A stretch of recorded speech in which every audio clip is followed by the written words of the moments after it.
The moment I found out my mother's new husband had lied to his own daughter about whether her mother was alive, I was standing in a reception hall in Savannah, Georgia, holding a glass of champagne I had not touched, wearing a dress I had bought specifically for a day I had tried very hard to feel happy about. I need you to understand the specific texture of that moment before I take you anywhere else in this story. I need you to understand what it feels like to be standing in a room full of flowers and fairy lights and the careful happiness of a wedding reception, wearing shoes that hurt because you bought them for the occasion rather than for your feet, and to watch a realization travel across someone else's face in real time.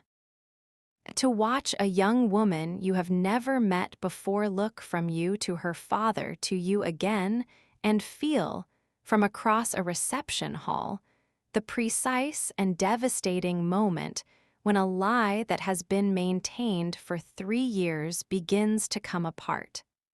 Her name was Celeste. She was 26 years old, 4 months younger than me, and she had her father's eyes and her mother's cheekbones, and she was standing near the wedding cake in a pale blue dress that she had clearly also bought specifically for the occasion, because it still had the particular stiffness of something worn for the first time. She was holding a glass of champagne she had not touched either. And she was looking at me with an expression that I will carry inside me for the rest of my life, an expression that was not yet fully formed, that was still assembling itself out of the raw materials of confusion and dawning comprehension, the expression of a person whose brain is running a calculation it has not been given all the correct numbers for. I did not know yet, in that exact moment, what I was seeing. I did not know yet about the lie. I did not know yet about the 3 years. I did not know yet about the letter. All I knew was that this young woman was looking at me with something that felt like recognition without context, the feeling of knowing someone you have never met, and that the quality of her attention was different from the polite attention of a stranger at a wedding. I would understand everything within the next 40 minutes. And what I understood would change not just that day, but the years that preceded it, and the years that would follow it in ways I could not have anticipated and am still, even now, working to fully absorb. My name is Noel Carter. I grew up in Atlanta, Georgia, the only child of Patricia Carter, who had been a single mother since I was 4 years old, when my father left for reasons that were never fully explained to me in age-appropriate terms, and that I had spent a significant portion of my adult life making a kind of peace with. My mother raised me in a small house in Decatur with the specific focused love of a woman who has decided that the absence of one parent does not mean the diminishment of a child's life, but rather the concentration of everything into what remains. She worked as a paralegal for 22 years. She went back to school for her law degree when I was in high school. She passed the bar when I was 19. She built a life that was, by the time I was grown, genuinely full and genuinely hers. She met Gerald Whitmore at a legal conference in Savannah 4 years before the wedding. He was a family law attorney from Charleston, South Carolina, widowed, she told me, 3 years before they met. His wife had died of cancer. He had a daughter named Celeste who was close to my age. He was kind and soft-spoken and laughed easily and looked at my mother like she was something he had not expected to find and was enormously grateful for.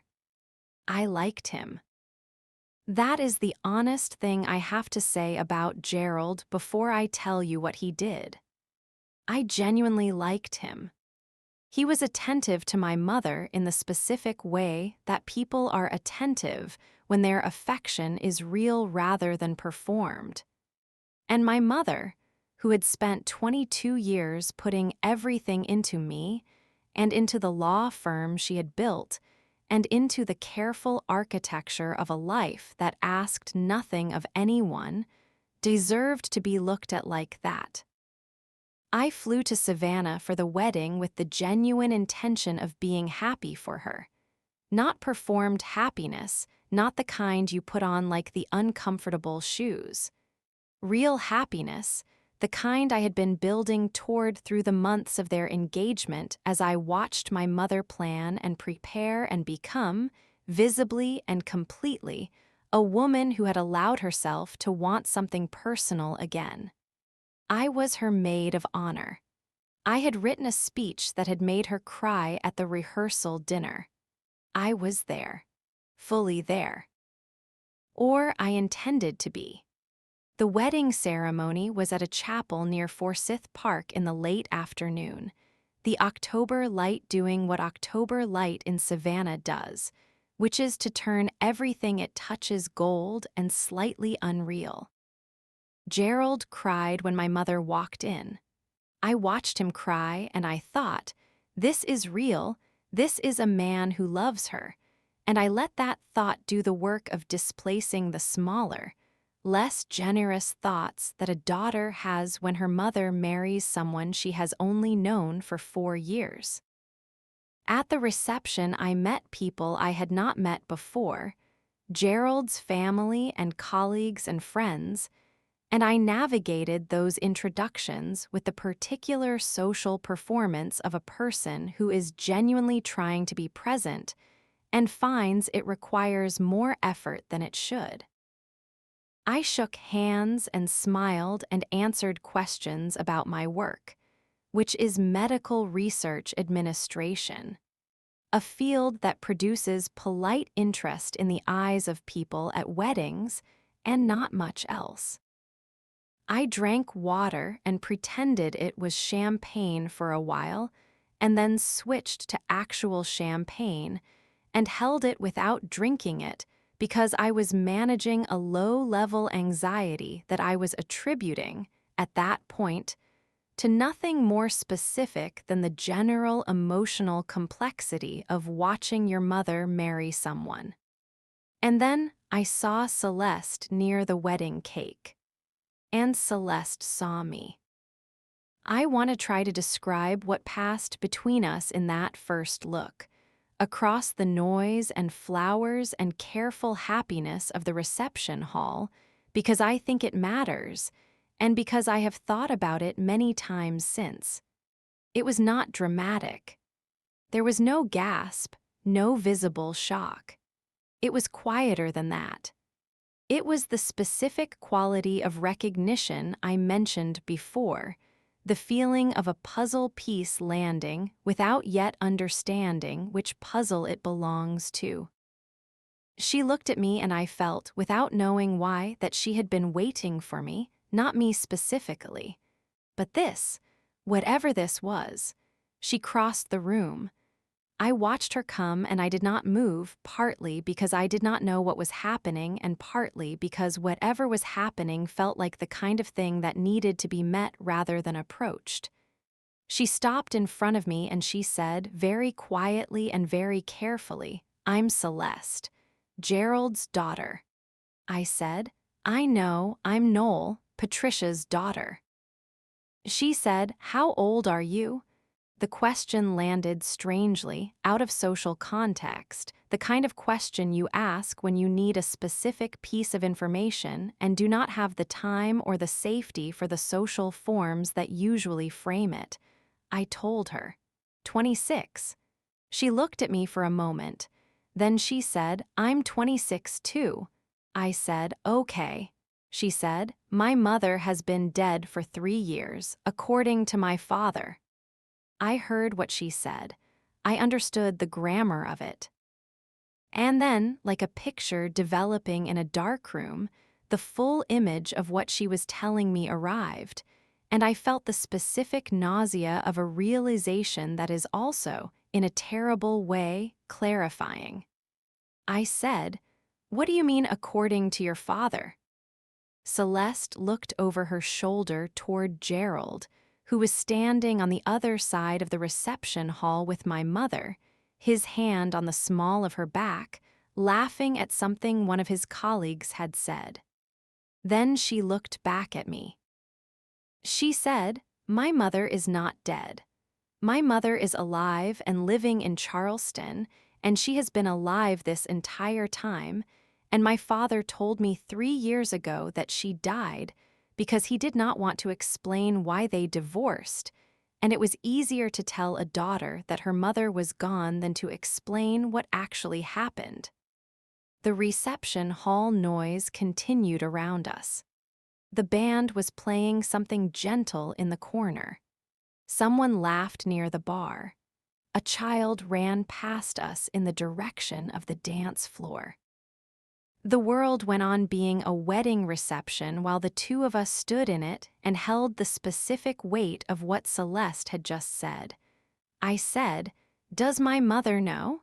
Celeste's expression told me everything before she spoke. She said, "I don't know what your mother knows. I only found out the truth myself 8 months ago." 8 months ago, which meant Gerald had known for 8 months that his daughter knew his wife was not dead.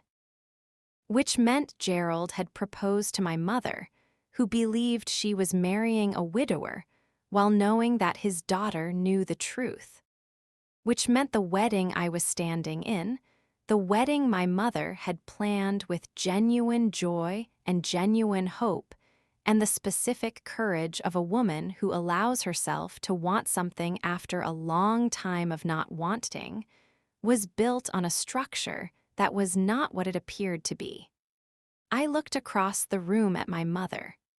She was still laughing at whatever Gerald's colleague had said. She had flowers in her hair, small white ones, because she had asked me at the florist what I thought, and I had said the flowers in the hair, and she had said, "Are you sure?" and I had said, "Absolutely." She was wearing a dress the color of champagne, and she was, in that moment, the most beautiful I had ever seen her and the most at ease and the happiest, and I had to look away. I turned back to Celeste and I said, "Tell me everything." We found a small anteroom off the main hall, a coat room with a bench and enough space to sit across from each other, and Celeste told me everything. I am going to tell you what she told me, but I want to first tell you something about Celeste herself, because she deserves more than to exist in this story solely as the bearer of information. Celeste Whitmore was a woman who had spent 3 years grieving a mother who was not dead. 3 years of carrying a loss that was a fabrication, of making the specific accommodations that people make for grief, the way you speak about someone in the past tense and feel their absence as something physical and build a version of yourself that has incorporated the absence and continued. She had done all of that. She had grieved and rebuilt and continued. And then 8 months ago, she had received a Facebook message from a woman she did not recognize. The woman was her mother, Diane Whitmore. Alive and well in Charleston, South Carolina, 2 hours from where Celeste lived, separated from Gerald by a divorce that had been finalized 6 years ago, not by death, but by the ordinary mechanisms of a marriage that had ended, a marriage that had apparently ended badly enough that Gerald had found it preferable, 3 years later, to tell his daughter she was dead. I want to pause here and ask you to sit with that for a moment, because I think it requires a moment. A man told his adult daughter that her mother was dead.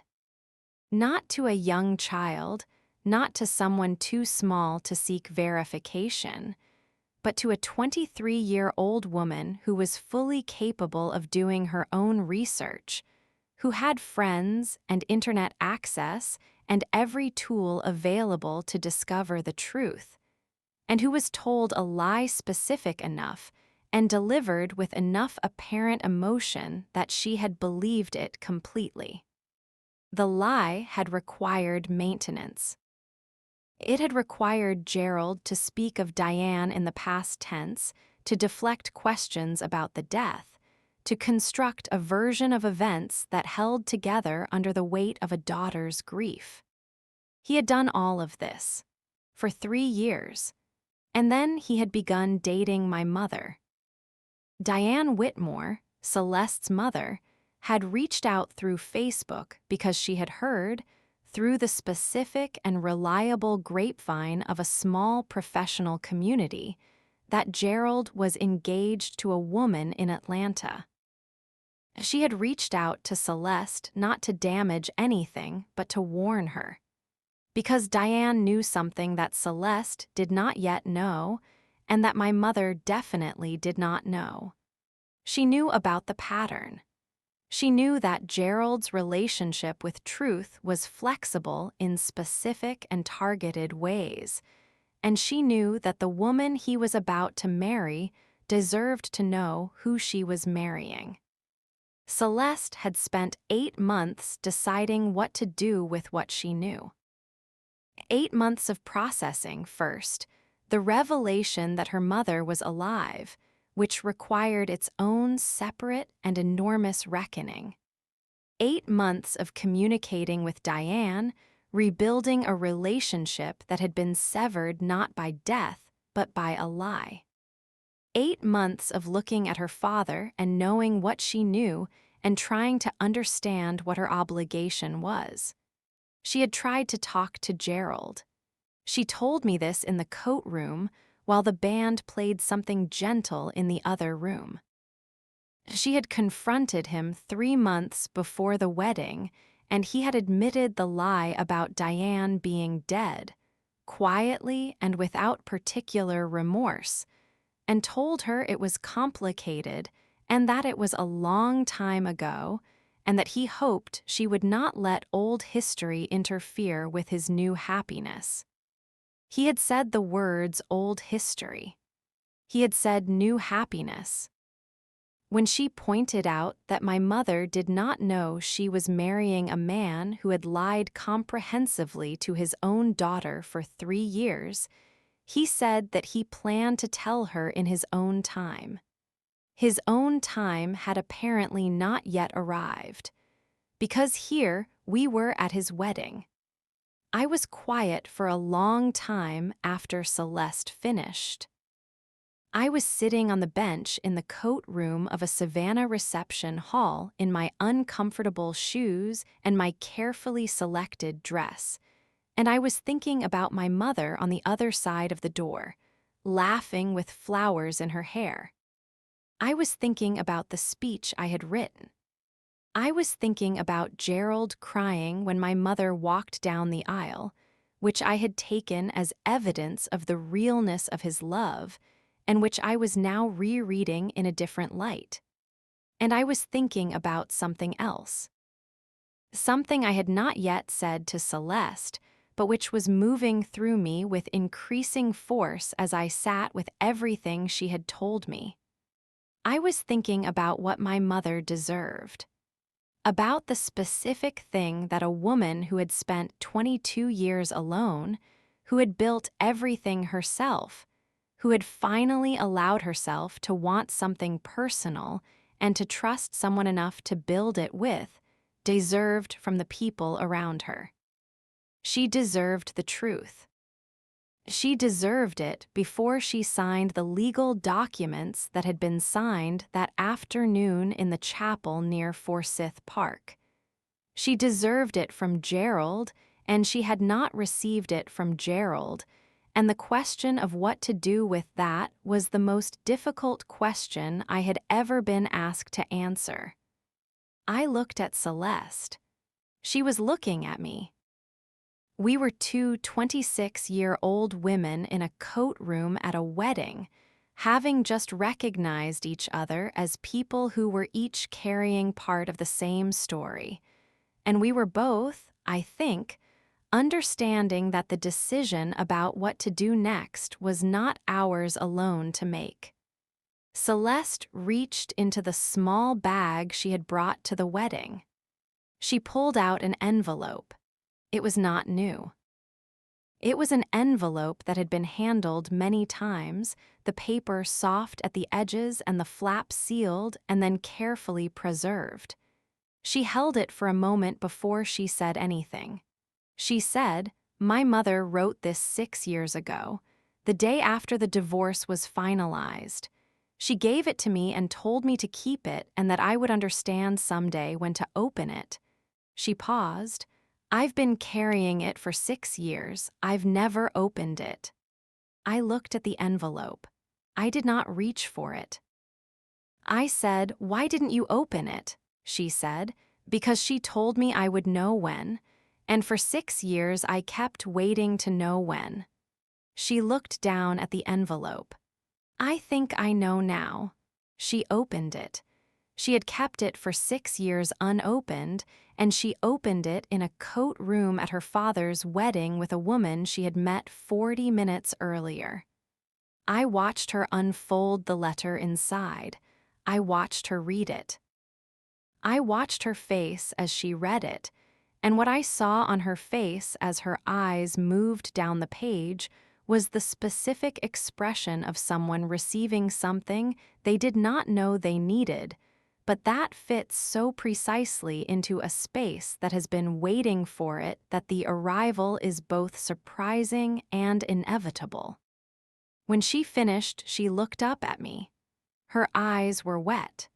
She handed me the letter. "I want to tell you what was in it. But first, I need to tell you that the letter was not, as I might have anticipated given everything I had just learned, an angry document.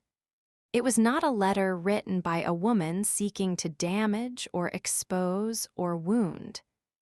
It was a letter written by a woman who was in pain and who loved her daughter and who was trying, from within that pain, to give her daughter something useful, something that would hold, something that would be true when everything else was unclear. The letter was from Diane to Celeste, and it said this, in the careful, slightly formal handwriting of a woman who had thought very hard about every word. It said that the marriage was over, and that the reasons were complicated in the way that all ended things are complicated, and that Celeste did not need to carry the weight of understanding all of those reasons right now. It said that Gerald was not a bad man in the way that bad men are obviously bad, but that he was a man who had a complicated relationship with truth when truth was inconvenient, and that this was not a thing that would get better with time, and it was something Celeste should know so that she could navigate her relationship with her father with clear eyes, rather than with the painful confusion of not understanding why certain things felt wrong. It said that whoever Gerald eventually loved after her, that person deserved to know this about him. Not as punishment, as information. Because everyone who makes a serious commitment to another person deserves to make it with accurate information about who that person actually is. It said, near the end, that Celeste was the best thing she and Gerald had ever made together, and that the love Diane had for her was the only uncomplicated thing in the whole complicated story of their marriage, and that she was writing this letter not in bitterness, but in the specific, clear-eyed love of a mother who wants her daughter to see clearly even when clarity is harder than comfort. It was signed simply Mom. And below the signature, one more line. It said, "When you know when to open this, you will also know what to do with it." I folded the letter carefully and gave it back to Celeste. She folded it and put it back in the envelope and put the envelope back in her bag, and we sat together in the coat room for another moment in silence. Then I said, "I need to tell my mother." Celeste said, "I know." I said, "Tonight." She said, "I know." I said, "Will you come with me?" She looked at me for a long moment. Then she said, "Yes." What happened next is the part of this story that I have told and retold in my own mind more times than I can count, not because it was the most dramatic part, but because it was the most difficult, and because difficulty, when you move through it with honesty, leaves a mark that you carry forward, and that changes the shape of the person you become. We went back into the reception hall. I found my mother near the bar, talking to one of Gerald's cousins, and I touched her arm and I said quietly that I needed to speak with her privately and that it was important. She read my face the way mothers read their children's faces, with the specific fluency of 26 years, and she excused herself immediately and followed me. I led her to the coat room. Celeste was waiting. My mother looked at Celeste and then at me and then at Celeste again. She said, "What's happening?" I said, "Sit down." She sat. I sat beside her. Celeste sat across from us, and I told my mother everything that Celeste had told me. I told her clearly and without unnecessary softening, because my mother is a lawyer and she has spent 22 years operating in a world where clarity matters more than comfort, and she deserves to be spoken to that way. I told her about the lie to Celeste about Diane's death. I told her about the 8 months since Celeste found out. I told her about Gerald being told by his own daughter that the lie was known and saying he would tell her in his own time. I told her about Diane's letter. My mother listened without interrupting. This is a thing she does in court, and I had seen it in court, but I had never been on the receiving end of it, and it was both impressive and slightly frightening. The quality of her listening, the way she received information without leaking reaction until she had all of it. When I finished, she was quiet for a moment. Then she said, "Show me the letter." Celeste took the letter from her bag and handed it to my mother. My mother read it. She read it once and then she read it again.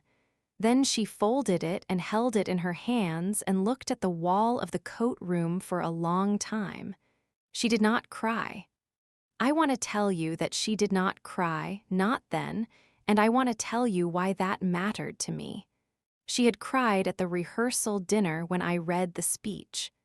She had cried in the chapel when Gerald said his vows. She was not a woman who did not feel things. She was a woman who had decided, in that coat room, that what was required of her was not feeling but thinking, and she was applying herself to thinking with the full force of everything she had spent 22 years building. She said, finally, "Celeste." She looked at Gerald's daughter. "I'm sorry. I'm sorry for what he told you, and I'm sorry for the 3 years you carried something that was not true, and I'm sorry that you have had to carry the knowledge of this for 8 months without knowing what to do with it." Celeste said, "I tried to tell him." My mother said, "I know, that is not on you." Then she stood up. She straightened her dress. She touched the flowers in her hair once briefly. She picked up the letter from her lap and handed it back to Celeste. And she said, I need to speak to Gerald." She walked out of the coat room. Celeste and I looked at each other. Then we followed her. What happened in the next hour was not a scene. I want to be clear about that because I think people expect a scene, a public confrontation, a moment of high drama in a room full of wedding guests. That is not what happened. My mother found Gerald and she said to him, quietly and in front of no one except his own daughter and hers, that she needed to speak with him privately. He looked at her face and looked at us, and the look he had when he saw Celeste was the look of a man who has been anticipating something and has just understood that it has arrived. They spoke in a small office off the main hall for 35 minutes. I do not know everything that was said.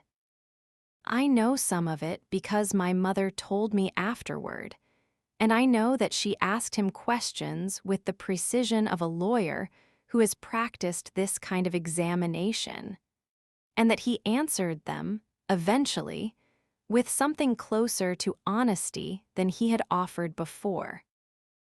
I know that she asked him why, and that he said that he had not wanted Celeste to have to process the complexity of the divorce, which my mother pointed out was an explanation about his own comfort rather than his daughter's welfare. I know that he said he had intended to tell her, and that she asked him when exactly he had intended to do that, and that he did not have a good answer. I know that at the end of the 35 minutes, my mother came out of the office alone, and that the expression on her face was not the expression she had been wearing for the rest of the day. The guests at the reception did not, for the most part, understand what had happened. They saw the bride and groom spend some time apart at what should have been their reception, and they attributed it to the various explanations that people attribute things to at weddings: emotion, exhaustion, a family conversation that needed to happen. The band played. The cake was cut, eventually, because my mother decided that not cutting the cake would create more questions than cutting it. People danced. The evening concluded in the approximate shape of a wedding reception. Gerald and my mother drove to the hotel they had booked for the first night of what was supposed to be a honeymoon. What happened in that hotel and in the days and weeks that followed is a story that belongs to my mother, and that I will tell you only the parts of that she has given me permission to tell, which is the parts that matter for the broader truth of what this experience was. My mother did not leave Gerald immediately. I want to tell you that clearly because I think the narrative expectation would be that she would, that the discovery of what had been hidden from her would result in an immediate and decisive end. She did not leave immediately. She is a lawyer, and she understands that decisions made in the acute phase of discovery are not always the decisions that serve you best in the long term, and she gave herself time. She gave herself 6 months of conversations and sessions with a therapist and a process of determining what she actually knew and felt and wanted, separate from what the shock of the discovery was telling her to do. At the end of those 6 months, she left. She left because she concluded, through the careful and honest process she applied to it, that the lie to Celeste was not an isolated incident, but rather evidence of a way of operating in the world that she could not build a life on. Not because she could not forgive it.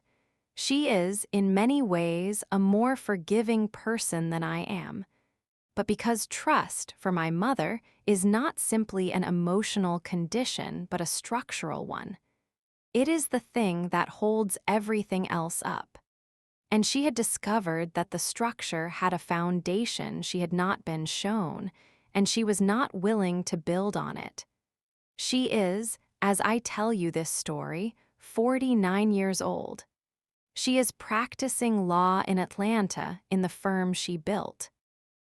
She has gone back to being Patricia Carter, which is the name she was before and the name she will carry forward.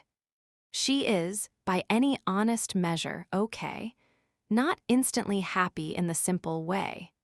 Okay in the deeper, more durable way that comes from having been through something and come out the other side knowing more about yourself than you knew before. Gerald and my mother are divorced.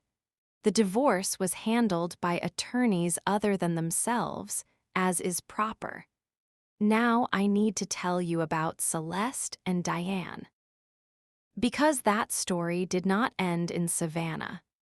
That story continued, and it is the part of all of this that I find the most sustaining, the most genuinely moving, when I hold the entire experience and try to understand what it meant.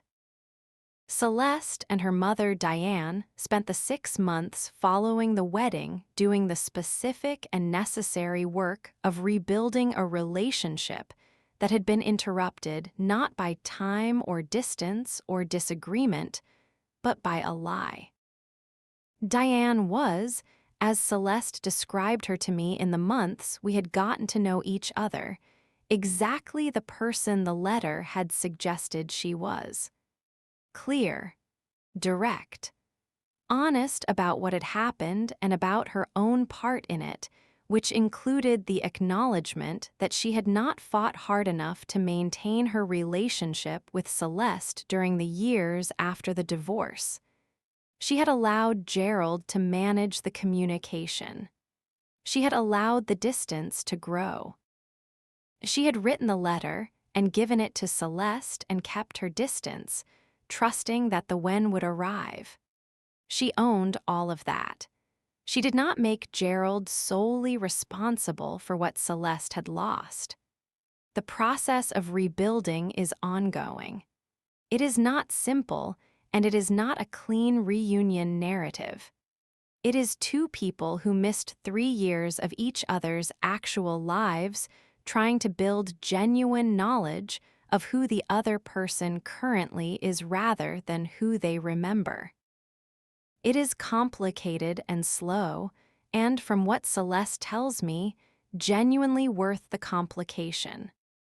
Celeste and I are friends. I want to tell you that clearly because I think it is the most unexpected outcome of the day we met in the reception hall, and it is the one I am most grateful for. We met at her father's wedding to my mother, and we became, through the specific alchemy of shared experience and mutual honesty, something that neither of us had anticipated. She is the person I call when something happens that requires a witness who already knows the full context. She is the person who understood, without being told, what it was like to spend a day trying to be fully present for a parent's happiness while holding something unresolved underneath it. We were both trying to do the right thing in that reception hall, and we both had incomplete information, and the combination of our two incomplete pictures produced the full one. The letter is framed in Celeste's apartment now. Diane gave her permission to frame it. It hangs in the living room of the apartment Celeste shares with her partner, and when I have visited, I have stood in front of it and read it again and thought about what Diane knew 6 years ago when she wrote it. What she knew about her daughter's character that made her believe the right moment would come. What she knew about the specific and patient way that truth eventually asserts itself regardless of the structures built around it. She knew her daughter would know when. She was right.